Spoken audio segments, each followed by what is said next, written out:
All right, Scott, you want to get started? Sure thing. Do you want me to share my screen? Yes, let's go for it. All right, everyone, thank you, and welcome to our Unified Sports Roundtable as part of this NIRSA Ideas in Motion virtual roundtable series. Looking forward to hearing from all of you, seeing a lot of familiar faces already. Everyone's looking really, really good. Those of you that are on video, and looking forward to a lot of good discussion. My name's Scott George. I am the manager with University Engagement for Special Olympics North America and Unified Champions Schools, which means that my role is to support all of our 52 state programs across the United States in helping getting unified sports and Special Olympic programs on college campuses. Prior to this, I did work as the assistant director for competitive sports at Central Michigan University for 7 years, and I will let my co-facilitator introduce herself. Fire up chips. I see you, Ross. My name's Amanda Alpert. I currently work at the University of Mississippi as the Associate Director of Campus Recreation Programs.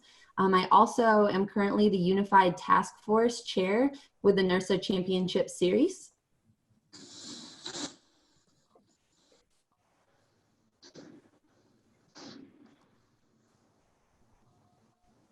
Are you going, Amanda?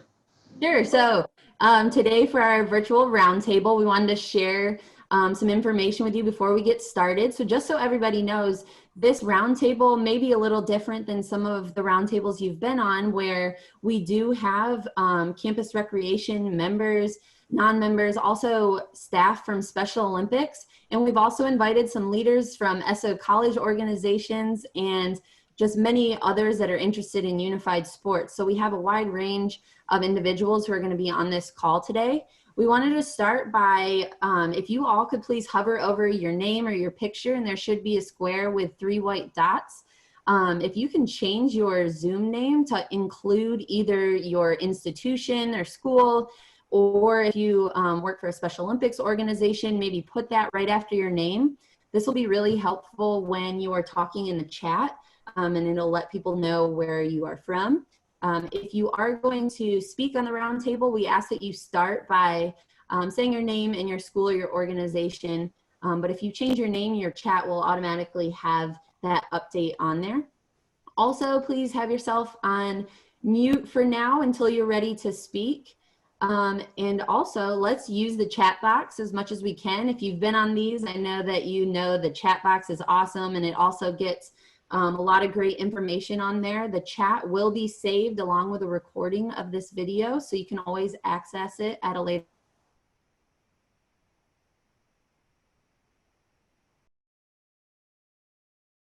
Message me on the chat, please do so. And we'll be using the chat to post links that you can access some information that we might be referring to on the slides. So I think I know a few of these roundtables I've called in on. I know there's a lot of questions about, COVID-19 and just how everyone's responding to it. I think what we'd like to talk about that and give you all in Campus Rec especially an update on just how it's impacting us in our Special Olympics world. But then I think some of the other topics we really want to focus on, things in general with unified sports on your campus, how they've been going, if you're starting them, if you haven't, strategies that you might be looking for and how to implement them. But before we begin that, I guess for those of you who have it on your campus, or if you've experienced it in another aspect, maybe if we could get a few people, 2 or 3 or so, to share, speaking wise, some of your positive impact stories from collegiate unified sports. And feel free to either share in the chat or to share, to let us know if you want to speak out loud about some of your positive experiences with unified sports.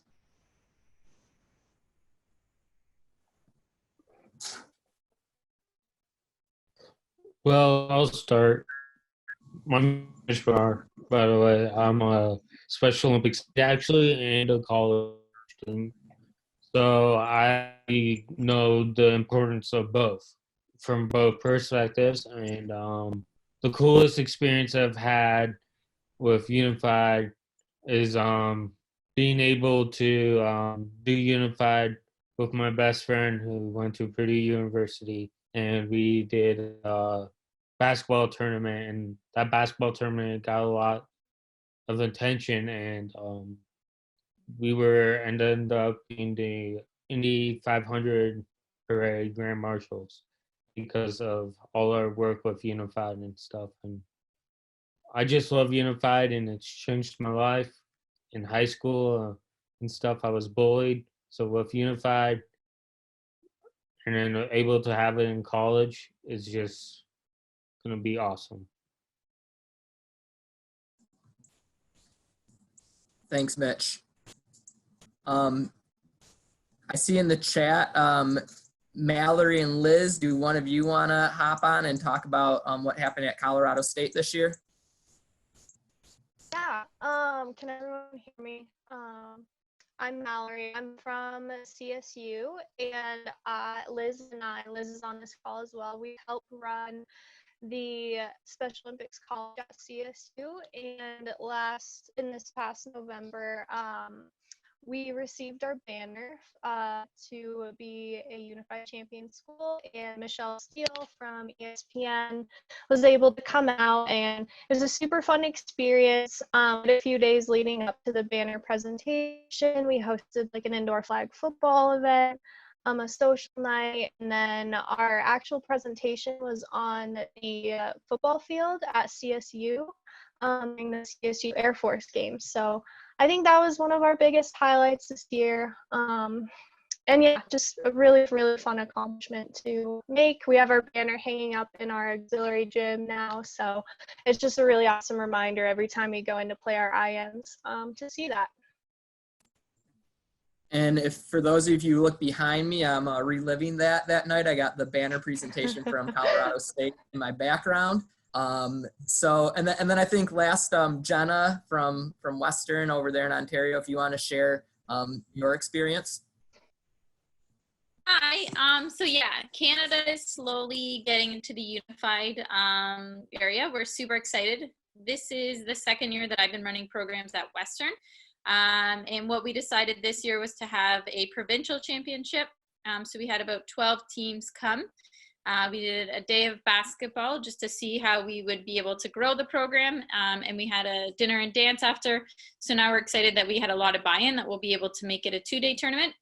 And we're also hoping next year to be able to have a team from Ontario down to play in the championship. So thanks to both Scott and Amanda for their resources to help us get started on growing this program in Canada. It's absolutely been definitely life-changing for me just to see the value and the reward from the program. Awesome. And one thing I think that's pretty cool, and we can move on, though, we heard from an athlete, we heard from one of our student leaders, and then we heard from, at the program level, one of our, our staff that would be administering intramural or unified sports. So I think those three, Mitch, Jenna, Mallory, and Liz, thanks for sharing, because I think that really exhibits the impact that Unified can have at every level and every person that's involved with it.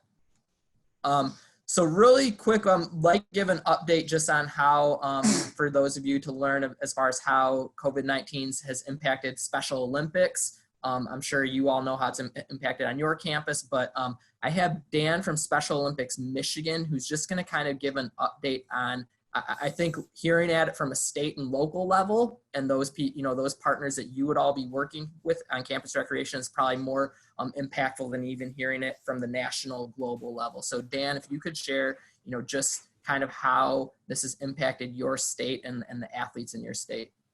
Sure. Thank you. Again, my name is Dan Ekinen from Special Olympics Michigan, and I get to work with all of our Unified SO College programs. And so we've been really kind of had everything on hold for a month now, just about.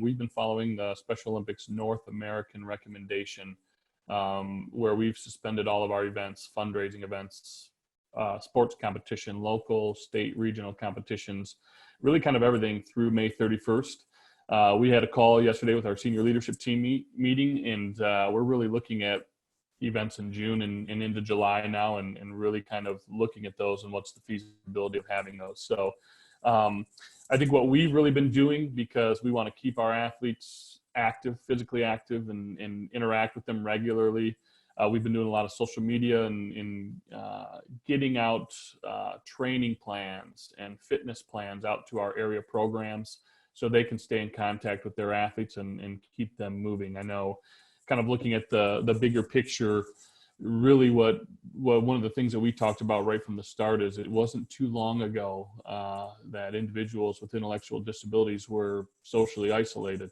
That's the norm for society. You know, Special Olympics is only 51 years old, so that kind of weighs a little bit on you when you think of everyone socially isolated, especially our athletes. And so I think just trying to engage them and keep them, you know, thinking about Special Olympics. We know for some of our athletes, whether it's coming to campus for unified sports, whether it's, you know, coming to state summer games that we host at Central Michigan University, we have 3,000 athletes that come to that. For some of our athletes, that's their one big event. And that's their one time to come and stay on campus and be a part of Special Olympics. So really trying to just keep everyone involved and out of social isolation as much as possible within the realms of safety, so they can have that interaction and that activity.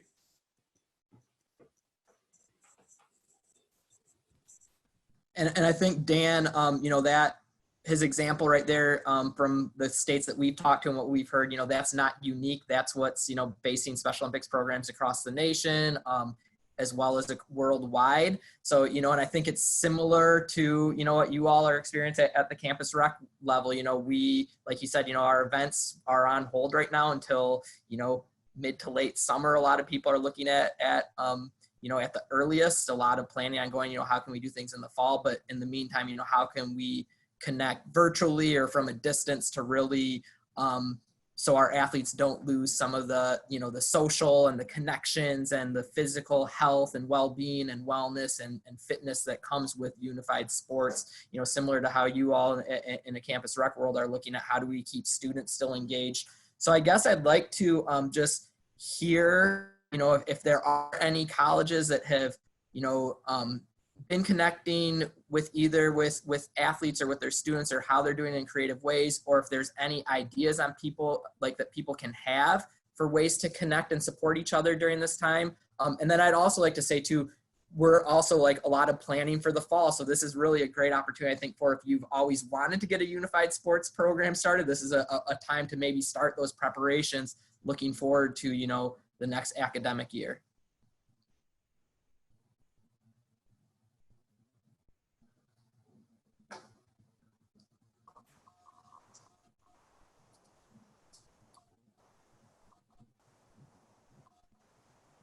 So I know, Bailey, I don't know if you'd be willing to share your thoughts, Bailey, from Central Michigan on a way that potentially you could help support, you know, campus rec and Special Olympics and work together during this time. For sure. Yeah. So, excuse me. Hi, everyone. I'm Bailey Adams. I'm from Central Michigan University. I'm the second-year graduate assistant for intramurals and officials development. So I thought I was coming up with ideas for this topic, and there's a couple different areas that we can talk about. For those of you that are on campus and really focusing on student engagement, I know that's a huge issue with you know, that I've been able to be a part of, working other roundtables that are more student focused. So trying to engage our student employees that work on campus. I know not all campuses can, but for those campuses that are able to pay their student employees, this is a great opportunity to get engagement from those student employees, because I know a lot of professionals that I've talked with have been having trouble coming up with ideas for students to work on things. So things that those programs can do. If you do have a Special Olympics a unified program, just connecting with your SO college or other stakeholders. That's just a nice thing to do as a person, just connecting with them, seeing how they're doing. Looking at reviewing your rules and your trainings for student officials is also another opportunity that you could have to kind of streamline your operation. Checking in with other schools, seeing what they're doing. Checking with people from other schools as well, seeing what they're doing in terms of training student officials, working with their SO college, engaging both partners and athletes and student officials and other student employees. What are my notes? Partnering with Special Olympics to help recruit partners or help engage partners for the upcoming fall semester, hopefully. And then if you don't have a unified program on your campus, this is also a great opportunity for you to give some work to your students to kind of research how to start it. There are a ton of great resources, both documents and links and things like that, as well as people that are on this call. So exploring those resources, how do you start it on campus? I know there are a ton of resources regarding that. Who to connect with. Is there a Special Olympics College Club on your campus? If not, how do you get that started? Are there people interested in starting that? Identifying which sports would be best in your on your campus and in your community. Identifying other unique things in your community that you need to kind of make specific for your campus. And then for those campuses that are not able to pay not able to pay their students, I think it's a little tougher. That's here at CMU. We're able to pay our students, so it's a little tougher to engage students on kind of work things.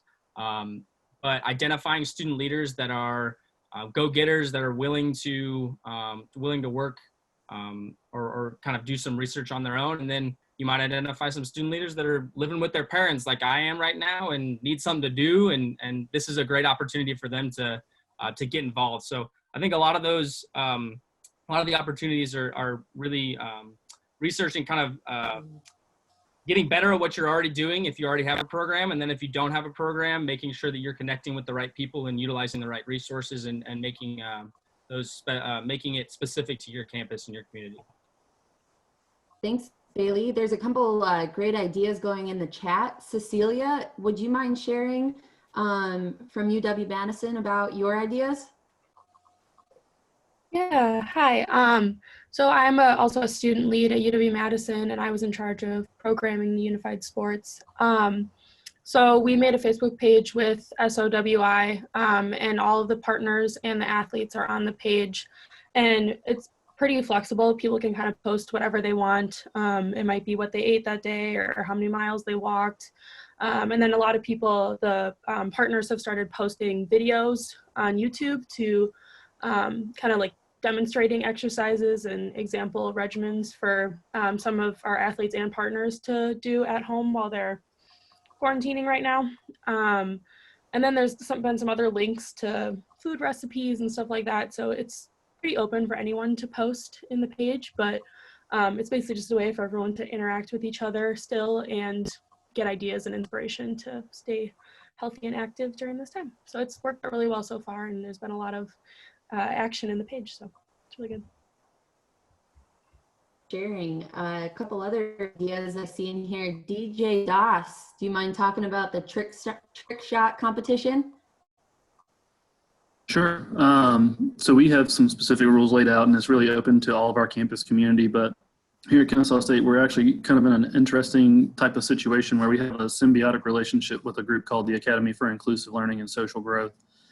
So we have a lot of students that are getting that full student experience, and they work with our department and they go to different classes. And so they're also included in that ability to take part in our trick shot competition, where all they have to do is post a video, whatever sport ball or sport item they want to use to get it into some kind of goal. And then we're doing a social media vote there. And then we also have tools put together and sent out via social media for them to design t-shirts. So a really easy way to do that is through Custom Ink. They make it really easy to design a t-shirt and take a print screen of it and then post it on the social media.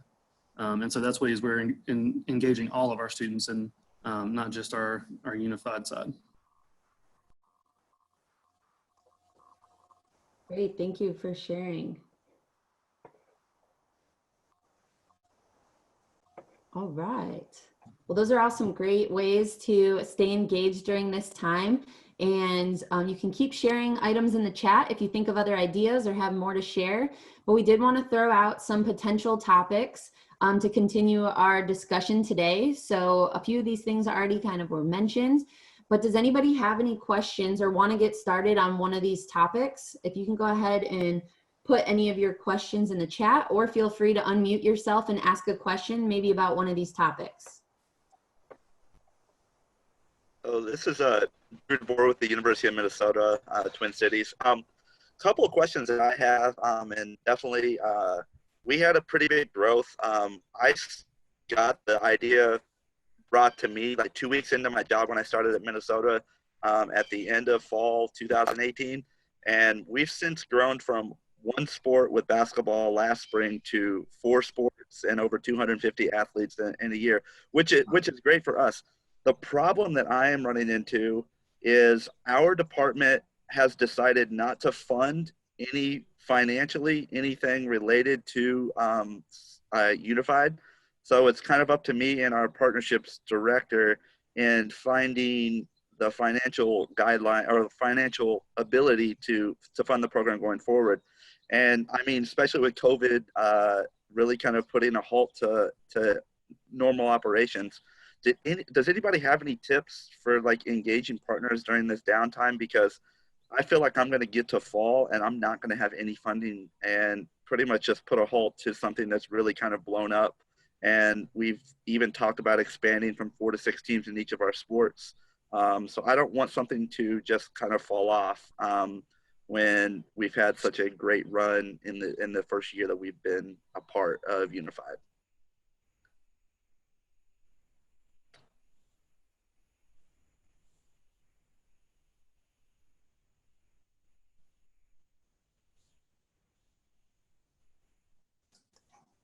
Does anyone in the group have anything that they would want to contribute to maybe help Drew out, or ways that you've found funding, and especially during this time, to kind of help him make sure that his program keeps going? Anyone have anything to share?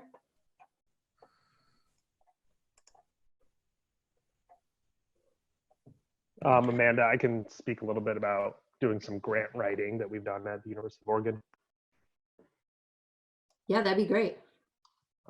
Cool. Hi, everyone. I'm Sean. I work at the University of Oregon. And for the past 2 years, we've been doing some grant writing to help support our Unified program, both on campus as well as traveling to NIRSA tournaments. So, Drew, I would definitely check out if you guys have like an Office of Equity and Inclusion, or there's specific, we had some like diversity action plan funding available for the whole university, specifically for inclusive programming. So I can definitely share kind of the stuff that we've written, but we just talk about kind of what Unified Sports is to these groups because they might not have any idea. And so we kind of write about it. We definitely get a lot of impact statements from athletes and from partners to talk about like what Unified means to them. And fortunately, we've been awarded a few grants the last 2 years. So that is one funding option that I would check out. And then obviously talking to your state and local Special Olympic programs to see what kind of funding they might have to help support the Unified intramural and program on your campus. Yeah, going off of Sean, this is Katie from Special Olympics Ohio. I would say that to work with your state office, the biggest thing, to see if they are pursuing any other grants, and they can also help in that grant writing cycle by letting you know what grants they're applying for, if there's any grants available through Special Olympics that can help with the sustainability of the program, as well as if you have an SO college on campus, or what fundraising things are happening at the state level. So if there's any polar plunges that your partners could potentially create a team, if there's a plane pool or any other state level fundraising, and that may be a good way to get partners involved right now of like, hey, we know polar plunges are going to be happening at this time. What does it take to actually get a team together or something like that if you don't have a specific SO college, and kind of creating that foundation of partners that are really invested, and that may lead to an SO college or something like that. So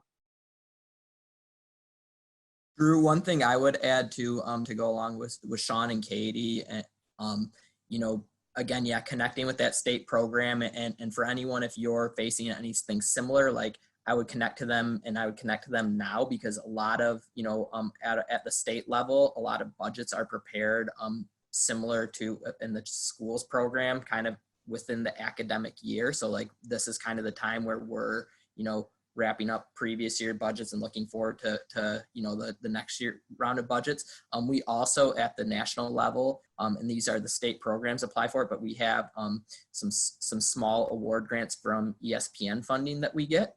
And so that's specifically for collegiate growth. So that might be something where, if you just kind of voice this to your state program and let them know that, hey, we're anticipating this, they would hopefully be able to help you figure things out. The other thing too, though, a lot of our state programs, we really operate with the hope that within a couple of years, the programs are self-sustaining. And one area where we really look at the college program where it can help with self-sustaining is, having that Special Olympics College Club on campus and that student group that can really help with some of these fundraising activities that maybe can go to supporting if there is a league fee, or if you have to pay for officials or uniforms or certain things like that.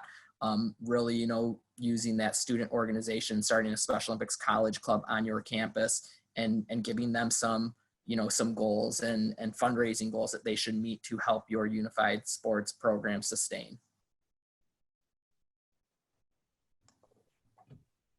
Great. We're getting a lot of questions in the chat that pertains to getting students involved, and whether that's recruiting partners at your institution. Would anyone like to share maybe some ways that they've created buy-in or engaged students on their campus to enhance their program?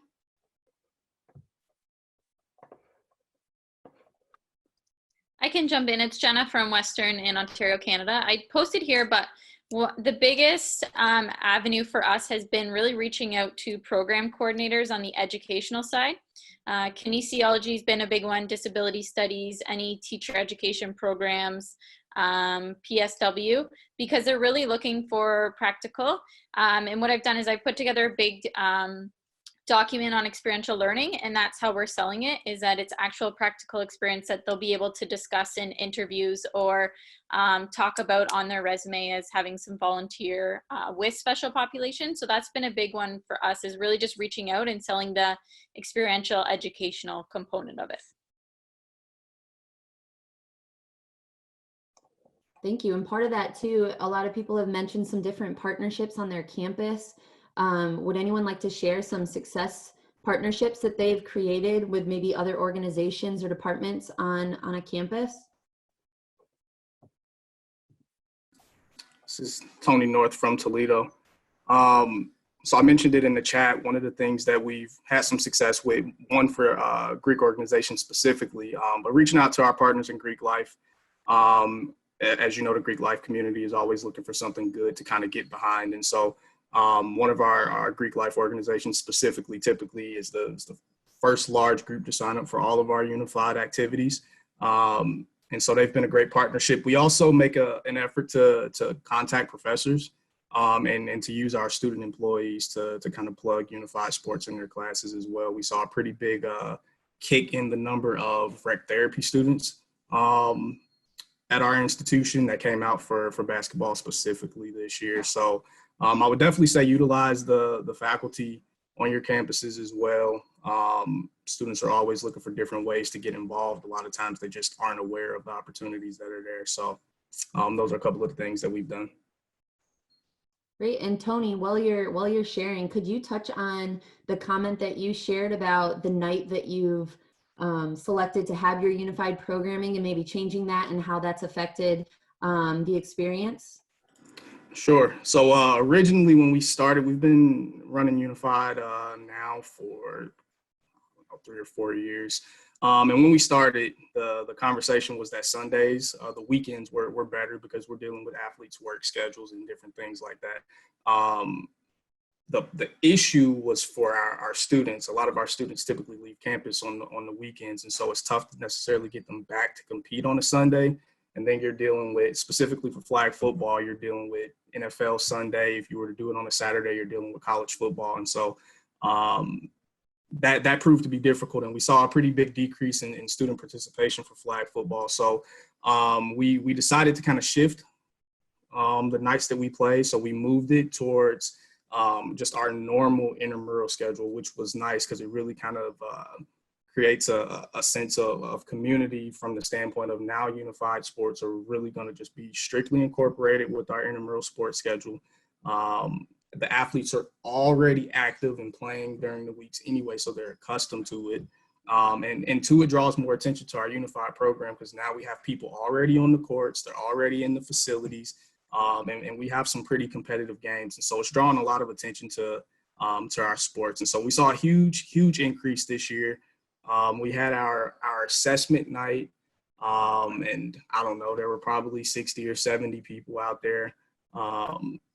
And a large majority of them were partners. And so we kind of got into a situation where we had to turn some people away just because we run 4-team leagues. And so we don't need as many people.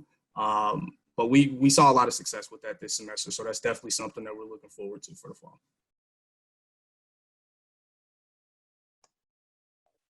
Great. And one of the ideas that we had when coming up with some topics too, we've heard from people before that maybe they have struggles with generating buy-in even from leadership. And this kind of ties into maybe what, Drew was mentioning. Would anybody like to share ways that they've been able to generate that buy-in with their leadership, either in their organization or at their institution?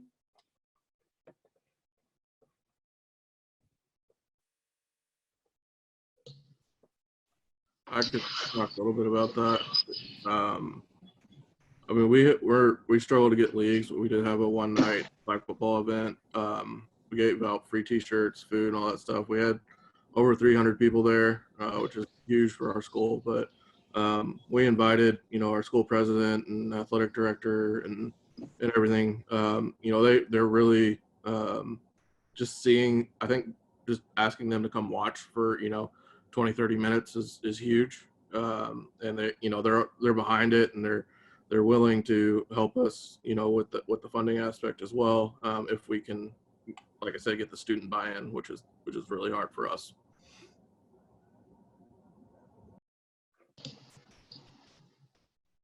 This is Lexi from Special Olympics Iowa.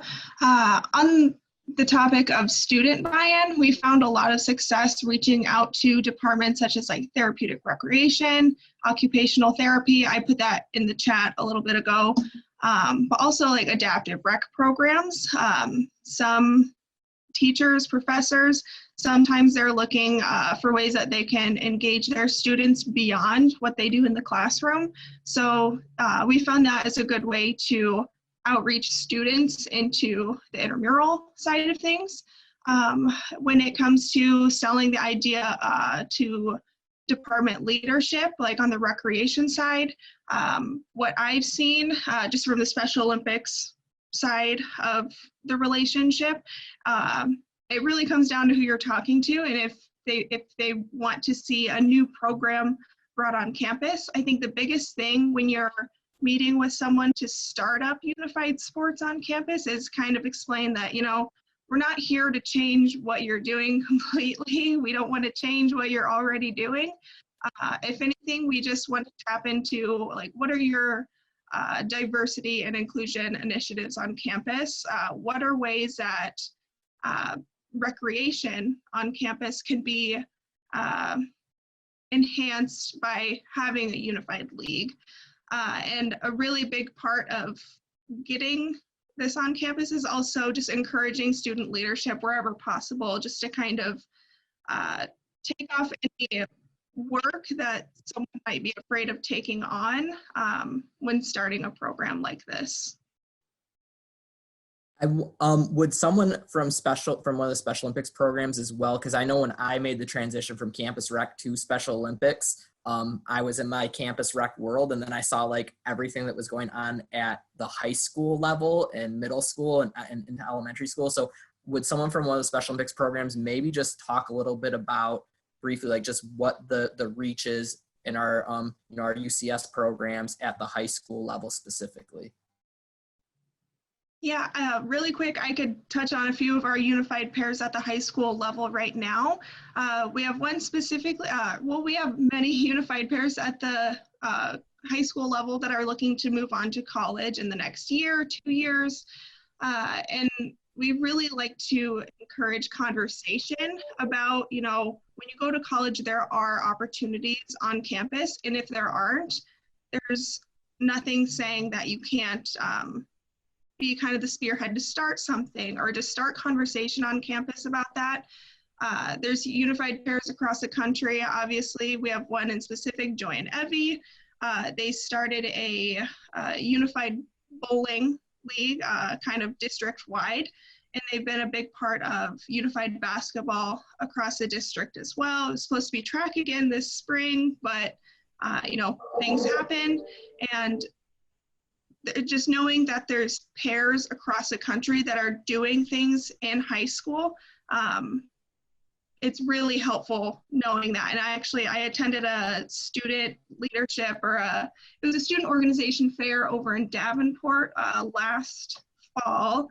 And we had I saw someone walking around with a Special Olympics shirt on. And she said that she was actually involved in Unified the year previous in high school. So as we see UCS programming through K-12 grow, they're going to be maybe moving on to college, and just knowing that there's a growing population there, that's helpful. Thanks, Lexi. And just for perspective for Campus Rock folk, we're Unified Champion Schools. We have Special Olympics UCS programs in about 8,000 schools nationwide, and we're in about 300 colleges. So that means 7,700 prior to when students are reaching the college level. And those are everything from inclusive clubs to, varsity athletic teams at the high school levels that are participating, athletes and partners. So I think when you look at, buy-in, like for leadership to understand that there's a lot of students who are coming through the pipeline, who are coming to college, whether or not you're offering unified sports may impact their decision on which school that they are attending, or it might be something that they want and these are, high level when Lexi talks about Joy and Evie, these are, really talented high level students who, you want on your campuses who are going to be future leaders. So I think just understand that, and we'll post in the chat some of the stats that we have overall for our Unified Champion Schools, but I think sometimes that's lost in that this actually could be a recruitment tool for, recruiting new students to your campus and choosing your campus, as well as we have some figures that show that at our high school level and below that retention and dropout rates, those decrease, and retention increases, dropout rates decrease as schools get involved in unified programs. So as you talk about, I know retention and recruitment are always really hot topics on campuses and in universities across the country. We really feel that unified sports can help both your recruitment and retention. Scott, just to speak to that really quickly, this is Dan from Special Olympics Michigan. My partner, she works for our local university and runs the leadership scholarship here. And about 6 years ago, she was like, we had our first student apply that mentioned they were involved in unified at the high school level. This year, she always gives me an update. This year they had about 10%, but that's 200 students that are coming to campus that just in applying for that scholarship that mentioned they were part of Unified or Unified Champion School. So you can see that number, it's growing pretty quickly.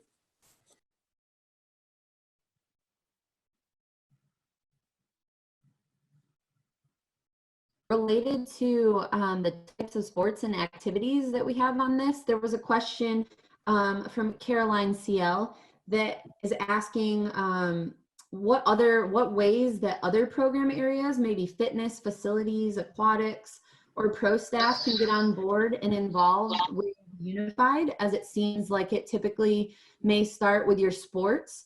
Would anyone be willing to share some ways that maybe Unified is happening in other areas and not just sports?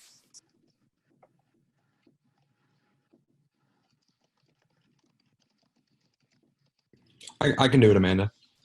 Hey everybody, I'm Steven from Mississippi State. One of the things we do is we actually offer internships for our different areas for our Special Olympics athletes. We actually have a department on campus that helps people with mental disabilities. And it's a good they call it the Access program, and it's a good partnership we have, and we offer internships because they actually require their students to do at least one internship during their tenure. And so we actually have people that work in our fitness program, people that work at our facilities desk, and we've actually had some that have graduated from internships and actually become not full-time employees, but real employees for the Sanderson Center. And we actually have one that has won an award this upcoming year because he's one of the most hardworking people they have. And so that's where we incorporate, I guess, Unified in our department.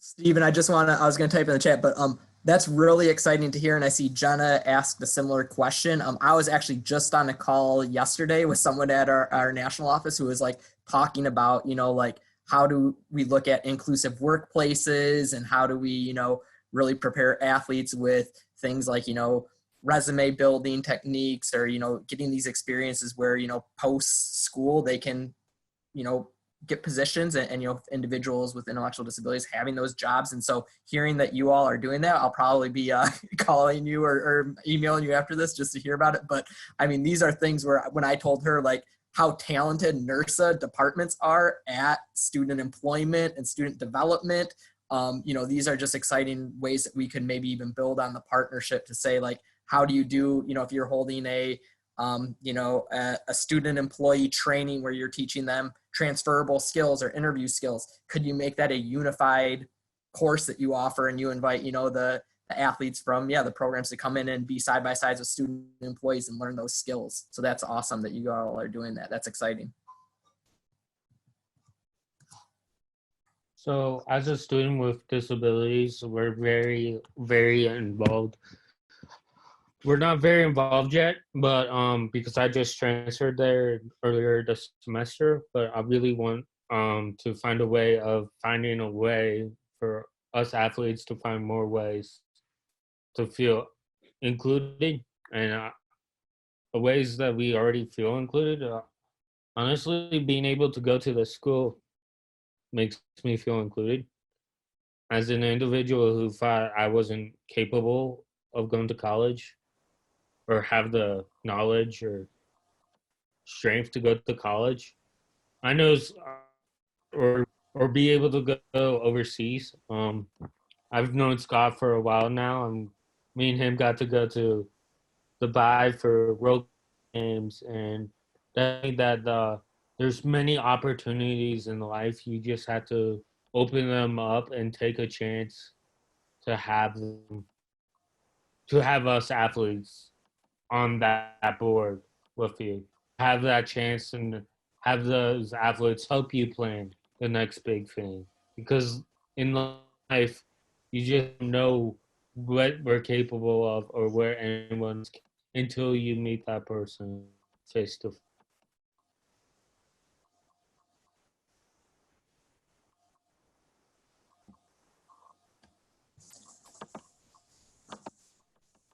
One thing I saw coming up in the chat a little bit too, and I'd like to talk about is, we're seeing some people talking about, athlete leadership positions. So those leadership positions with the intramural program or with the college club for individuals or students with intellectual disabilities, and just wondering if any of those who typed in the chat, whether it's, Mallory again explaining kind of that leadership role and how you determine that. I think that would be interesting because that's something that we would like to see as, athletes and students both involved in leadership positions.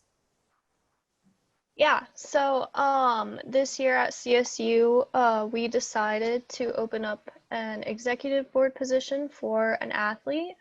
Our athlete's position is called the athlete mentor / team captain. And so what our athlete does is he serves as our captain for all of our events, helping out any new athletes that are showing up to events, showing them, here's how you sign in, this is what you do. Just helping any athlete that feels maybe a little bit nervous to help help them feel included. We also invite them to all of our executive board meetings. They have all of the same access that we do, And we just really want our athletes to be able to have a representative that's an athlete themselves. We did conduct actual interviews for this position as well, to help them gain interview experience. So Liz and I wrote some of those questions down, and we can share. We do have a description and kind of how that interview was laid out as well, so we can share that in the chat too.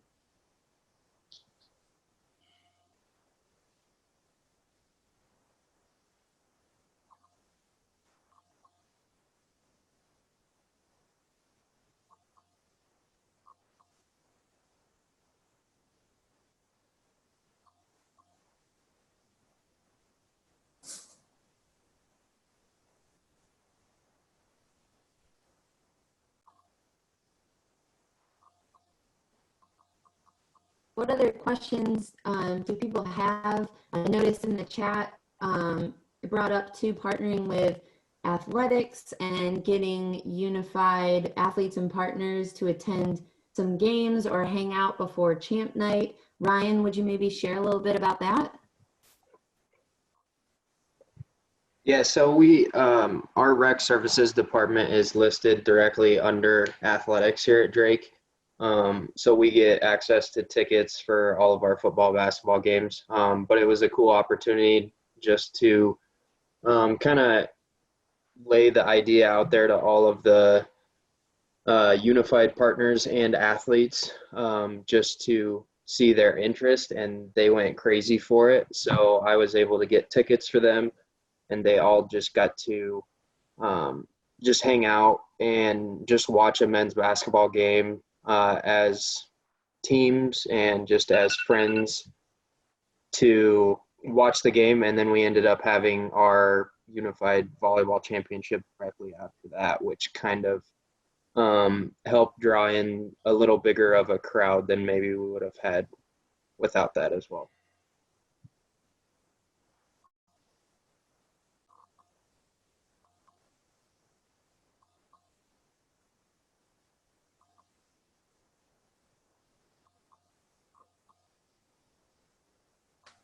I think Amanda might be lagging a little bit on audio, she was saying.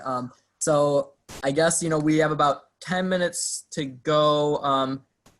Are there, one thing I do want to put, and we're going to put in the chat, we got through a lot of topics. We potentially are looking to maybe do this again in the future. We'd like to put a brief, I promise you it's very, very brief survey in there, just to kind of get the people who are on here to kind of get a perspective of how many are students, how many are staff, where you come from. But also in it, if you want to, it's totally up to you. If you want to put your name and email and things like that, and we would take a lot of the links that we found in the transcript and send those out to you, as well as be able to connect you with any future opportunities and resources. But I just wanted to put that out there, that we're going to put that in the chat. So I know some people might need to leave a little bit early, but I just wanted to put that there. And at any time, please, I think let's skip ahead really quick also to just show a couple other resources that we have. And Kately, are you on the call, and do you want to explain what we have as far as our Special Olympics resources? Yep. Hi, everyone. My name is Kately Francisco. I'm one of the University Growth Fellows with Special Olympics, and just a few of our resources that we do have for you. This first one here, Special Olympics College.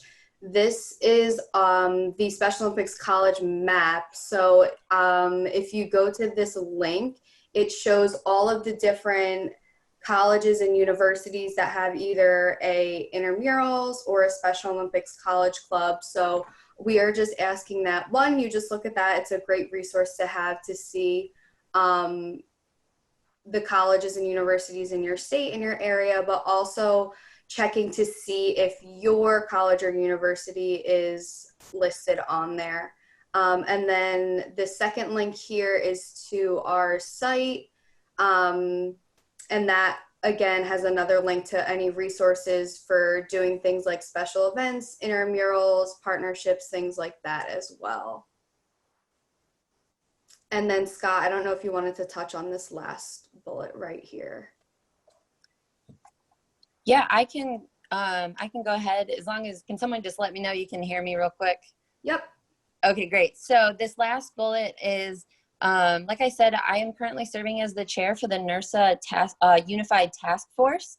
And we recently, this last semester, sent out a survey for individuals to just fill out what they currently are offering on their campus related to unified sports. And we want to maintain this database and have added some additional items on that as well. So we'll put this link in the chat, and it's an editable link, and we want to maintain this from year to year. So it's asking for questions about like your current intramural sports professional, but also your SO college contact and the sports that are being offered. So right now, the NIRSA Championship Series, the 4 sports are basketball, flag football, soccer, and tennis. And our hope is to offer unified at the national tournaments for all 4 of those sports.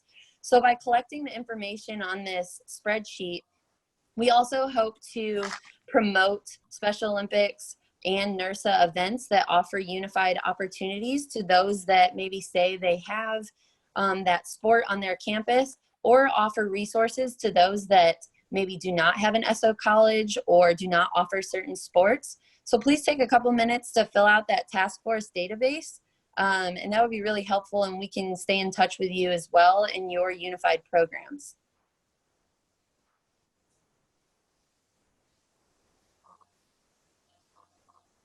And then I'm also putting in the chat my email and our SO College email. So if you, for any of this stuff, feel free to, to email me, and I can get you in contact. If you don't have a contact at the state level, I can let you know who your Special Olympics state contact would be. And also a lot of these links, I know they're coming fast, but again, if you post in the survey and want to get it, we'll collect all these links and be able to send them to you all via email. That's the survey link that I just put out there.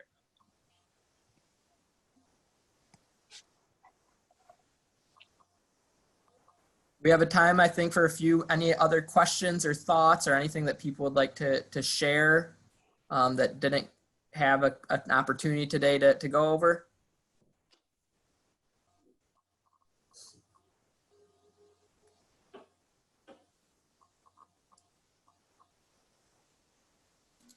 Tony North, University of Toledo. Just a question for, I guess, for anybody on the call. Is there any non-traditional programming that's taking place, whether it be, one-day activities or league things? Any non-traditional programming that any institutions are doing?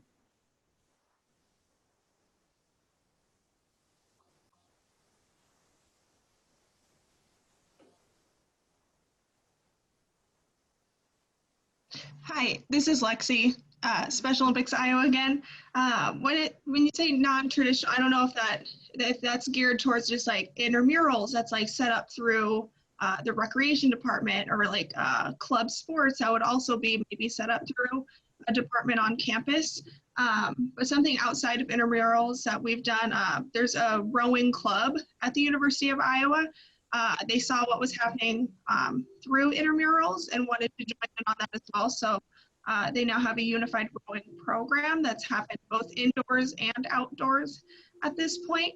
And then also outside of maybe traditional unified programming, our college clubs have been a really good resource in that. Like one of our colleges, they do bi-weekly, or a couple of them do bi-weekly events. Just recreational things like craft nights, going ice skating, bowling, those types of events. I hope that somewhat answers maybe your question. That was perfect. Thank you. Yeah, Tony, this is Sean from the University of Oregon. Last year we did like just an end of the year celebration for all of our unified athletes and partners, where we invite anyone that played in any of the leagues, and once the weather gets nice, we just had some pizza and drinks and brought out like cornhole, spike ball, frisbees, football, and just kind of had nothing too organized, but just to say thank you to everyone, and let some folks just play some field games for about an hour and a half on a Friday afternoon. So that's always just a pretty simple thing to do as kind of a thank you and celebration kind of end of the year thing that's doesn't cost too much money. Tony, one thing too, when I was at Central Michigan, when in terms of sports, you know, I know like Amanda talked about the four, you know, or the big ones that you see on campus is the flag footballs, the basketballs that you see a lot of unified at, volleyball might be another, soccer, you know, don't be afraid to explore some of those sports that maybe you offer that might be common at your intramural program, because they might be the non-traditional for our Special Olympics programs. I know we did kickball one year, and it was awesome because a lot of athletes who maybe didn't have the you know, felt that they had the skill or ability level to play flag football or basketball at the level we were playing at the campus, they came out for kickball. So we saw like a ton of new athletes that weren't playing the other unified sports and loved kickball, and that was like their opportunity to really interact with the college and the college students. Mel from SoCal. I think to everyone's point, it's important to know that sometimes it's all of these other things that happen first on the campus before a league starts, because this is where you kind of gather interest, and then you start talking to everyone who kind of comes on a regular basis to these sorts of events to say, hey, would you be interested? What sports would you be interested in? And so then you're really gathering from what they want to be doing. Do they want to be, is flag football something that they're interested in? You know, is it tennis? Is it, you know, any of those kinds of different things? And then you're recruiting from a base of interested people rather than just saying, hey, we want to start a league, you know, and kind of going out there fresh. So that's where we're kind of trying to help our colleges understand that those pieces are just as important, you know, and connecting with those other students. Also, don't be afraid to try I might actually try to get an esports team started at my school. I think it would be really cool if we had like a unified NIRSA esports tournament or do something really cool like that.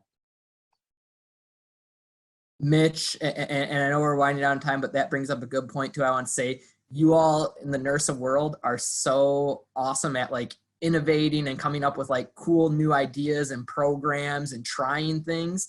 And so those are like exciting things. Like I know, you know, Battleship, I was always like, what if you could do like a unified Battleship or things like that? Like those are the fun things that you all are doing in the campus rec world that, you know, are completely new and unique to us in the Special Olympics world. So like, you know, trying those things are really, really exciting. Amanda, I know we're pretty much at time. Do you have any parting shots, closing thoughts? Yeah, I just wanted to share. I know that Tom had mentioned that it would be great to talk about officials and working with Unified and some resources that we have. We wanted to let you all know that we are exploring potentially offering a second roundtable at the end of the month. So we do have some other items that we had down that we didn't get to today, and that officials training is one of them, but also maybe about extramural tournaments. So if you have any other topics and would be interested in another roundtable, please feel free to throw those topics in the chat and let us know directly too. And we hope to get another one on the schedule. So since we know there's tons to still talk about, but please feel free to reach out to me as well. I'll put my email address in the chat and would love to help anybody with their unified sports program, and appreciate you all coming on the call today. And for me, I just want to thank everyone and everything that you all do. Seriously, partnership is so important to what we do at the college level with Special Olympics, and just having, you know, as we talk about the life cycle of the athlete, and we're doing a lot of stuff at the school levels, having college programs is vital to you know, that lifelong fitness and wellness for both our partners and our athletes. And I just thank you all for what you do. And I promise if you haven't done it yet and you're looking forward to doing it, it's going to be the best thing that you'll do as a campus recreation professional and program. It'll leave an impact on you know, any of your students who participate in it on their lives forever. So want to thank everyone and look forward to seeing all of you again shortly, and hopefully in not too long in person, everyone too. So bye everyone.